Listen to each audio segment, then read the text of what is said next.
इस सवाल पे बात करते हैं। तो इस सवाल में आप जब भी आपको मॉडुलस दिखाई दे तो पहले थोड़ा सा सवाल को मॉडिफाई कर लें। मॉड एक्स को कुछ इस तरह से ब्रेक करें कि मॉड एक्स की वैल्यू एक्स होगी, मॉड एक्स की वैल्यू एक्स होगी जब x greater than equal to 0 होगा। ओके, अपॉन में पहले से एक्स था, यहाँ लिखा रहने दीजिए इसको। नेक्स्ट दूसरा क्या बन सकता है, यहाँ पर इसी को आपने दो पार्ट्स में डिवाइड कर लिया, क्योंकि यहाँ पे क्या लिखा हुआ है एक्स नॉट इक्वल टू 0, यानी कि एक्स बड़ा हो सकता है 0 से या फिर एक्स छोटा हो सकता है 0 से। तो एक्स अगर 0 से छोटा हो गया तो आप जानते हैं मॉड एक्स की वैल्यू कितनी होती है, माइनस एक्स, अपॉन में एक्स है ही ऑलरेडी। देन लास्ट में क्या लिखा हुआ है, एक्स इक्वल टू 0 पर फंक्शन की वैल्यू कितनी है, 1 है। ओके, यहाँ से इनइक्वालिटी हटा सकते हैं, कोई फ़र्क नहीं पड़ने वाला, यहाँ से उठाएं चाहे यहाँ से उठाएं, सेम वैल्यू मिलती है आपको। तो कुछ इस तरह से फंक्शन का रंग रूप हो जाएगा, which is 1 minus 1 which is 1, x greater than 0, x less than 0, x equal to 0। दिखने को तो हम यहीं से चेक कर सकते हैं कि जब हम एक्स के राइट में x greater than 0 positive x axis पर है तो फंक्शन की वैल्यू कितनी है, 1। एक्स लेस देन 0 जब हम लेफ़्ट से अप्रोच कर रहे हैं, यानी कि नेगेटिव साइड से, एक्स के नेगेटिव साइड से, तो कैसी है वैल्यू, -1 है। लिमिटिंग वैल्यू सेम नहीं है तो फंक्शन कॉन्टिन्यूस नहीं होगा। बट हमें इसको चेक करके दिखाना, तो चेक कैसे करेंगे वो देख लीजिए। तो लास्ट वाले को अडॉप्ट कर लेते हैं, बाकी इन दोनों को रफ कर देते हैं। जब भी मॉड एक्स आपको देखे तो कुछ इस तरह से आप उसको ब्रेक कर सकते हो। ओके, तो अब आप इस फंक्शन को अगर चेक करेंगे तो कैसे करेंगे देख लीजिए। एलएचएल निकालें, limit h tending to 0, 0 minus h, x छोटा है 0 से, फंक्शन की वैल्यू -1 विच इज़ -1। RHL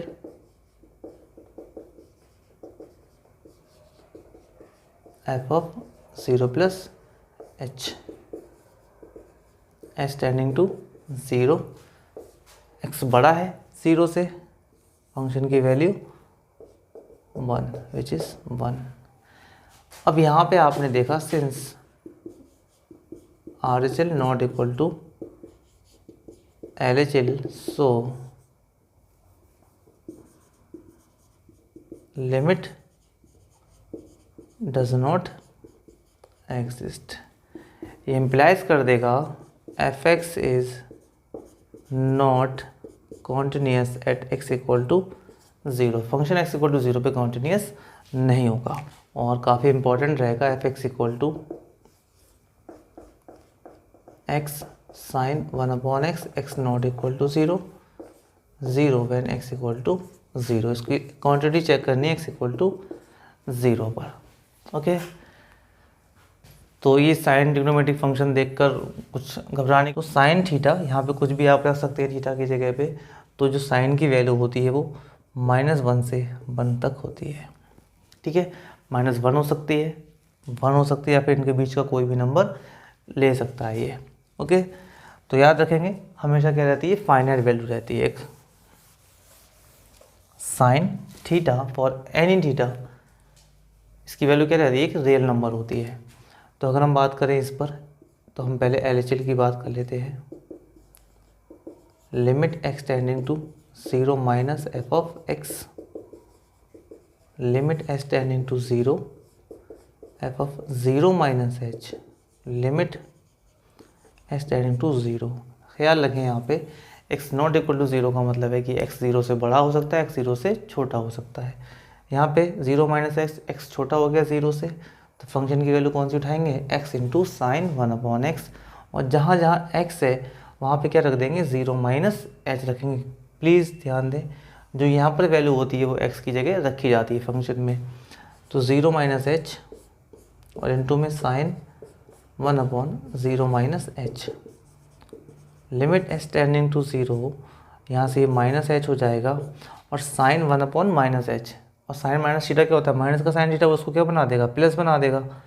तो अभी देखो क्या मिलेगा, minus sine 1/h, limit h tending to 0, ये पॉजिटिव, तो h साइन 1/h। अब मैं आपको बताता हूँ एक चीज़, ये जो 0 है आप जब यहाँ पे पुट करेंगे तो 1/0 दैट इज इन्फिनिटी मिलेगा और यहाँ पे 0 बनेगा। तो याद रखें यहाँ पे मिलने वाला है आपको 0 इंटू, अब मैंने आपको बताया था कि साइन थीटा, यहाँ कुछ भी हो जो साइन, यहाँ आप कुछ भी रियल नंबर रखें, कोई भी कुछ भी रखें, आप यहाँ पे कुछ भी रखने वाले हैं तो साइन क्या वैल्यू देगा आपको, -1 या 1 या उनके बीच की कोई ना कोई वैल्यू। तो कुछ भी दे होगा तो फाइनाइट ही, ऐसा तो हो नहीं सकता ना कि sine theta equal to for n theta equal to infinity बन जाएगा, नहीं बन सकता ऐसा। ओके, तो ये हमेशा क्या देगा, एक फाइनाइट वैल्यू देगा। सिर्फ आपको इतना रखना है, क्या लिखना है, फाइनाइट वैल्यू। और 0 इंटू फाइनाइट वैल्यू क्या मिलता है, हमेशा 0 मिलता है। इस तरह कॉन्सेप्ट यहाँ पे आप लिख सकते हो, या आप ऐसे बोल सकते हो sign 1/h oscillates between -1 to 1। जब हम 0 के करीब आएंगे तो साइन 1/h क्या करेगा, कभी 1 कभी -1, इसके बीच में दोलन करेगा, ऑसिलेशन करेगा। ओके, कुछ इस तरह से जब हम यहाँ पे करीब आ रहे होंगे इसके, साइन इस तरह से ये फंक्शन दोलन करने लगेगा, इस तरह से ऑसिलेशन करने लगेगा साइन 1/h जब हम 0 के करीब आएंगे। ओके, तो ऐसे ही बोल सकते हैं, लेकिन कुछ भी बने, हम कह रहे हैं कुछ भी बनेंगे आप, कभी -1 1 कुछ भी बने, बट होंगे तो एक फाइनाइट ही। तो 0 इंटू फाइनाइट क्या मिल जाएगा, 0 बना रहेगा। ऐसे ही सिमिलर वे में हम RHL की बात कर सकते हैं। तो RHL में यहाँ पे क्या हो जाएगा, RHL में देख लीजिए यहाँ पे +0 0 ये माइनस यहाँ से हटेगा, देन आपको फिर से वही चीज़ मिल जाएगी। तो फिर से लिमिट क्या हो जाएगी, 0। अब LHL RHL दोनों बराबर है, विच इज़ 0। लिमिट की वैल्यू कितनी आ गई, 0। फंक्शनल वैल्यू भी कितनी है, 0। ओके, तो आप पहले RHL निकालेंगे, देन आप x = 0 पे फंक्शन की वैल्यू कितनी बोल देंगे, f(0) = 0 है। तो फंक्शन क्या कहलाएगा यहाँ पे, continuous. This is continuous function.